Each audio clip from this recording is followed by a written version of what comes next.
Hello বন্ধুরা, আজকে আমি করব ভেন্ডি বাটা। ভেন্ডিগুলো একটু লম্বা লম্বা করে কেটে নিয়ে, আলুগুলোকে একটু লম্বা লম্বা করে কেটে নিয়ে নুন হলুদ দিয়ে ভালো করে আমি লাল লাল করে ভেন্ডিগুলোকে ভেজে নেব।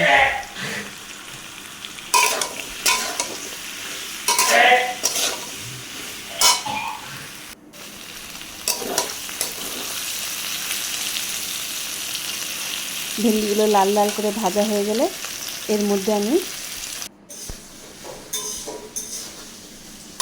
দেখো আমার ভেন্ডিগুলো লাল লাল করে সর্ষে বাটা, হলুদ, নুন,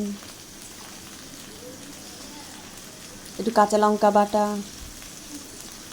চিনি আর জল দিয়ে ভেন্ডিগুলোকে নাড়িয়ে চাড়িয়ে একটু সিদ্ধ করার জন্য ঢেকে রাখবো। 2-4 মিনিট সিদ্ধ করার জন্য ভেন্ডিগুলোকে ঢেকে রাখবো।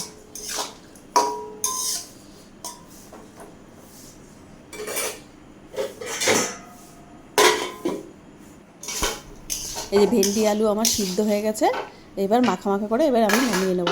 আমার এই রেসিপিটা যদি আপনাদের ভালো লাগে লাইক কমেন্ট শেয়ার করবেন। আপনারা সবাই ভালো থাকবেন, সুস্থ থাকবেন।